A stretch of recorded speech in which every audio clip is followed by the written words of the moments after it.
You sure you wouldn't rather be holding that orb? I remember when you used to touch me like the orb, Donna. Trump's hands really couldn't catch a break because this time, the First Lady gave him the old download too slow. Breaking news. Melania Trump has mastered the Matrix. Well, not exactly, but Jimmy Kimmel swears her hand-dodging skills would make Neo jealous. Watch as we break down her expert moves, frame by frame. Is she avoiding cooties or just practicing for her next escape? If you do zoom in on that picture, there is something a little suspicious, and that is that they're holding hands. Before we move on, I'd like to ask you a small favor. If you appreciate this content, please take a second to like this video and subscribe to the channel. Over 98% of you watch the videos without subscribing. It costs you nothing, but it makes a huge difference to us. So did you click the subscribe button?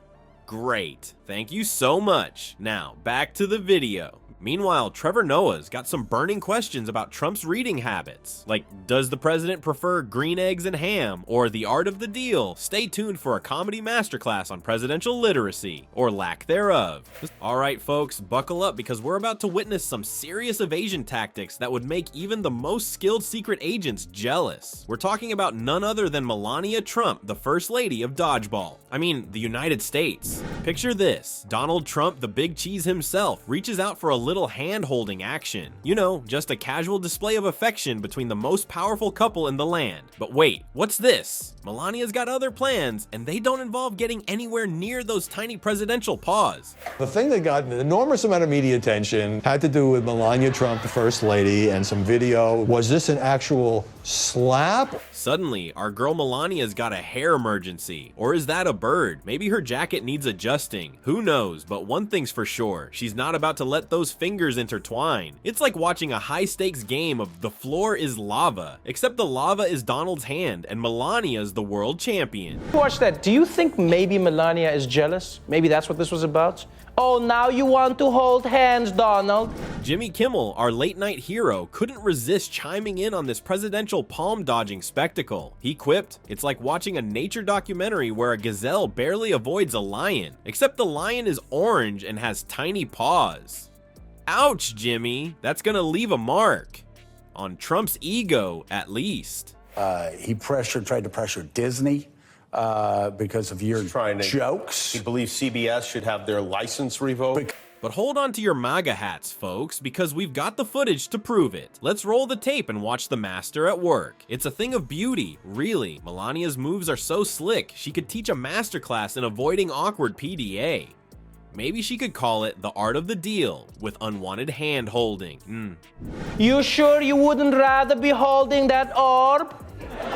I remember when you used to touch me like the orb, Donna. The crowd goes wild every time she pulls off another miraculous escape. It's like watching Houdini, but instead of chains and locked boxes, it's just Donald Trump's hand. And let me tell you, that's a far more terrifying prospect for some. Now, ladies and gentlemen, I think we've just witnessed the birth of a new Olympic sport, the Trump Dash. Watch as contestants try to outmaneuver the grabby hands of power. Gold medals all around for Melania. Trump's hands really couldn't catch a break because this time, the First Lady gave him the old download too slow. But hold on to your red caps, folks. This hand-holding drama is just the warm-up act. We've got a whole circus of political shenanigans coming up. From Twitter tantrums to COFF conundrums, it's a wild ride in the land of Trump.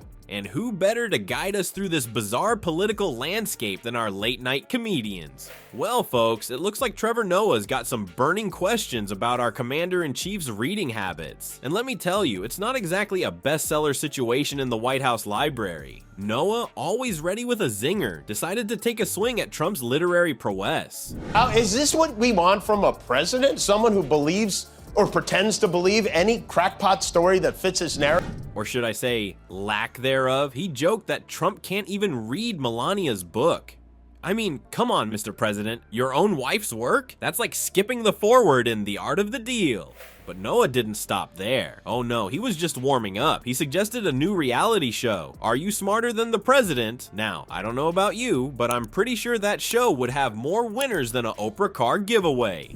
First of all, it's no secret that Melania barely spends any time at the White House. You get a win, and you get a win. Everybody gets a win. Now, we all know Trump's not one to let a joke slide. He's like a cat with a laser pointer when it comes to criticism. So of course, he fired up his trusty Twitter fingers. Fake news, he tweeted. I read lots of books. The biggest books. Nobody reads more than me. Sure, Donnie, and I'm the King of England. But here's the thing, folks, this Twitter tantrum is like throwing gasoline on a comedy bonfire. It's creating what the eggheads call a comedy snowball effect. But if you follow the clues, you realize this guy was actually slamming his wife. Or did she just pull her hand Away, which probably means she wants a promotion first, right? Trump's reactions to these jokes are giving comedians more material than a craft store during a pandemic. It's like a never-ending cycle of laughs, and Noah's riding that wave like a pro surfer. This whole situation is showing us something pretty wild. These late-night jokesters, they're not just telling knock-knock jokes anymore. Nope. They're turning into full-blown political commentators. It's like they went to bed as class clowns and woke up as the new faces of political discourse. Talk about a glow up. Leave it to Fox News not to recognize what rejection from a woman looks like. Country for tomorrow. Yes. This appearance, it was as if they caught her in a glue trap at Saks Fifth Avenue and dragged her there. And you know what? People are eating it up. It's like we've all decided that if we're gonna get our news, it might as well come with a side of giggles.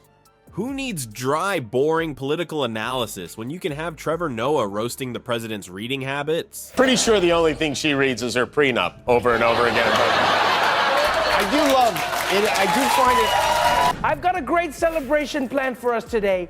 I'm gonna talk to some TV people while sitting on the toilet. But let's not forget, this isn't just about getting laughs. These comedians are using humor to shine a spotlight on some pretty serious stuff. It's like they're sneaking vegetables into a kid's mac and cheese. You're laughing, but you're also thinking, wait a minute, should I be worried that the president might not be much of a reader? When this controversy first bubbled up, the Trump campaign promised that Melania would have a press conference to clear it all up. Who would have thought that late-night comedians would become our go-to political commentators? It's like we're living in some weird alternate universe where the class clowns are now teaching civics. But here we are with Jimmy Kimmel and Trevor Noah dishing out political insights between jokes about Trump's hair and diet. These funny guys have become the secret sauce in the political commentary stew. They're serving up serious issues with a side of giggles, and people are eating it up faster than Trump downs a bucket of KFC. It's like they found the cheat code to keep folks engaged in heavy topics without making them want to change the channel. So next time you're cracking up at Kimmel's Trump impressions or Noah's White House zingers, remember, you're not just laughing, you're learning. Who knows, maybe one day we'll see political science with a side of stand-up as a college major. Now that's a class I'd actually stay awake for.